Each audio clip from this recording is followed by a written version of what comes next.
Ce 31 mars 1883, aux abords de l'Oval, stade mythique situé à Kennington, dans le quartier sud du borough londonien, près de 8000 spectateurs s'impatientent. Nous sommes à quelques secondes du début d'un événement mémorable. Sérieux? Un match de 1883? On va quand même pas mater ça. Bah quoi? C'est cool comme match. T'as pas vu la série du English Game? Ah non. Mais le foot, franchement, c'est pas ma tasse de thé. Bah t'as tort pour ce match. Il est inédit. Pourquoi? Sur le terrain, nous avons deux équipes que tout oppose. D'un côté, les Old Etonians, une équipe prestigieuse qui réunit des anciens joueurs du collège très huppé de Eton dans le Berkshire. De l'autre, le Blackburn Olympic, une équipe presque exclusivement composée d'ouvriers et d'artisans. Ah, d'accord. Non, en fait, je vois toujours pas. Reste concentré, tu vas comprendre. Le capitaine des Etonians, l'aristocrate Lord Arthur Kinnaird, toise du regard le capitaine du Blackburn, Albert Warburton, plombier de son état. Kinnaird ne doute pas un seul instant de la supériorité de son équipe.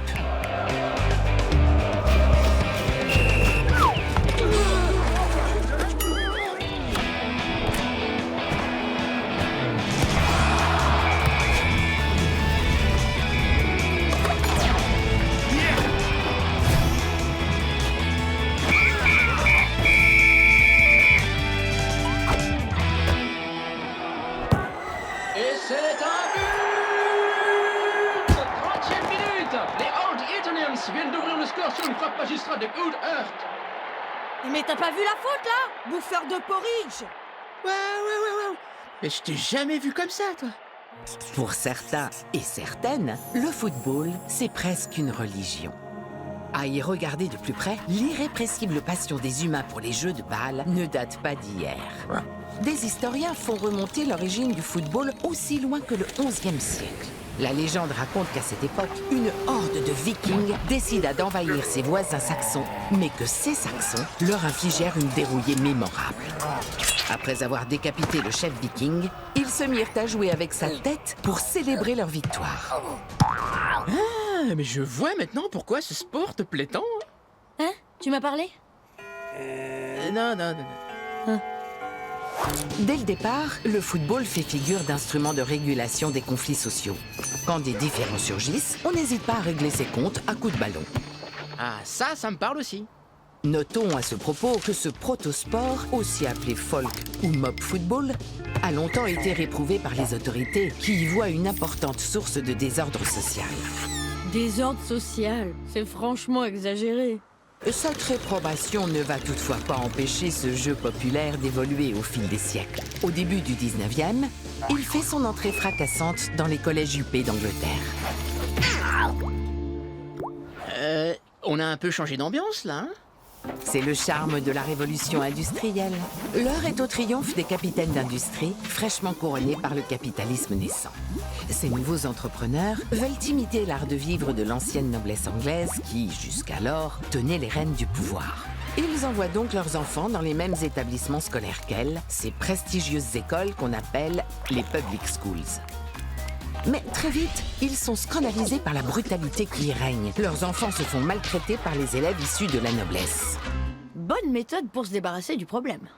En 1830, un éducateur du nom d'Arnold Thomas, directeur de la Public School de Rugby, pressent que le sport peut constituer le moyen de canaliser les pulsions des élèves.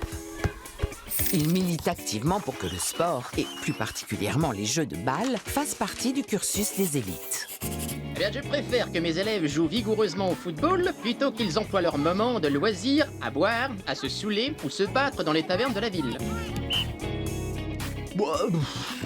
Je vois pas où est le problème, hein. Partout dans le pays, des éducateurs s'inspirent de sa méthode et adoptent divers jeux de balle avec des spécificités en fonction des lieux. Par exemple, dans le collège d'Arnold Thomas à Rugby, on accepte de jouer avec les mains. Ailleurs, comme à Cambridge, on le refuse. Quant au football, il continue de s'institutionnaliser. On clôture les terrains, on invite des arbitres. Il ne manque plus qu'une chose. Des règles du jeu. En 1848, 14 anciens étudiants de l'université de Cambridge se donnent rendez-vous pour les formaliser. Les débats sont âpres, chacun voulant imposer son point de vue. Et c'est le début d'une longue aventure qui durera jusqu'à nos jours. D'accord. Donc le foot, à la base, c'est plutôt un sport de gosses de riches. On dirait bien, ouais. Mais attends, on n'a pas dit qu'il y avait des ouvriers lors du match de 1883 ? Et qu'est-ce qu'ils faisaient là ? C'est la suite de notre histoire. Avec l'essor fulgurant de l'industrie, le prolétariat anglais finit par constituer une classe sociale à part entière. Et avec le progrès social, cette frange de la population bénéficie de plus en plus de temps libre. Par exemple, au milieu du 19e, les travailleurs se voient accorder un jour de congé par semaine et une journée de travail réduite le samedi. Résultat, dès les années 1870, de nombreux ouvriers sont désœuvrés du samedi au dimanche. Good Lord, un ouvrier en liberté. Les patrons d'industrie, ceux-là même qui sortent des écoles où se pratiquait la discipline sportive, estiment que l'activité physique pourrait être un moyen simple et efficace d'occuper les ouvriers. En plus, en les faisant jouer au foot à la sortie des usines, ils les maintiendraient à bonne distance de l'anarchie, des syndicats et de la tentation révolutionnaire qui foisonne dans les troquets. Mais je l'ai toujours dit, le bistrot, c'est révolutionnaire. Dans tous les cas, le football renoue peu à peu avec ses origines populaires. Il faut dire qu'il a tout pour lui. Il est accessible, peu coûteux et facile à mettre en œuvre. Les clubs se multiplient rapidement sur le territoire anglais. En 1871, on en dénombre 50. Et en 1888, plus de 1000. Ce succès permet l'organisation de compétitions régulières et l'établissement de classements. Ouais. Alors donc, c'est le riche patronat qui apprend le football aux ouvriers. Alors ça, j'y aurais pas cru. Oui, mais les patrons finiront par se faire prendre à leur propre jeu. Comment ça ? Pour les gentlemen des public schools, le football est à l'image de leurs valeurs. Un sport individualiste qui consiste à garder la balle au pied le plus longtemps possible. On appelle cette façon de jouer le dribbling game. Le capitaine, Lord Arthur Kinnaird, imposant et viril, incarne parfaitement cette philosophie. L'âpreté de son jeu en fait un adversaire redoutable à affronter seul. Le voilà, le joueur du futur. Le joueur du passé, tu veux dire. Je te montre la différence. Allez les gars, 4-4-2 en formation, comme à l'usine. À l'inverse, le jeu développé dans les milieux ouvriers est inspiré par la vie au travail où règne l'interdépendance et la collaboration. Ce type de jeu plus collectif repose principalement sur des passes et est appelé le passing game. Le football se pose ainsi en miroir de la révolution industrielle.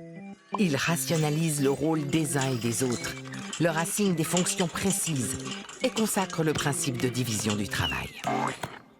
La victoire du collectif sur l'individualisme. Et c'est la même chose qui se produit lors de la finale entre les Old Etonians et le Blackburn Olympique. Après un début poussif, les ouvriers trouvent leur marque et mettent en place leur jeu. Ça, c'est du travail d'équipe. Soudain, un joueur de l'équipe des Old Etonians marque un but. Puis, en début de seconde mi-temps, les ouvriers égalisent. La tension dans le stade est à son comble. L'arbitre siffle la fin de la partie. Les prolongations commencent. Et après 17 minutes de jeu, le tisserand Thomas Dewhurst prend la défense de vitesse. Centre pour le fileur Jimmy Costley, qui marque d'une reprise de volée magistrale. Sidération dans le stade, majoritairement acquis à la cause des aristocrates. Tous comprennent qu'une page vient de se tourner. Le match du 31 mars 1883 marque l'avènement du football populaire et le déclin de la domination des élites dans la pratique de ce sport. Donc ce match, c'est le symbole d'une victoire sociale. Et même d'une double. Au cours de son histoire, le football n'aura fait que changer d'obédience sociale, passant du petit peuple aux élites, puis à nouveau au peuple. Le football contient de ce fait un paradoxe. Il est tout autant un outil de domination des masses qu'un moyen d'y échapper. Aujourd'hui, le football semble avoir résolu cette contradiction, puisqu'il consacre des élites sportives privilégiées, tout en restant un sport authentiquement populaire. The People's Game, comme aiment à l'appeler les Anglais. Alors ce match finalement, t'en dis quoi? Le football, c'est pas si mal au fond, et plus profond que ça en a l'air. Mais je reste persuadé que la meilleure façon de l'apprécier, ça reste au bistrot.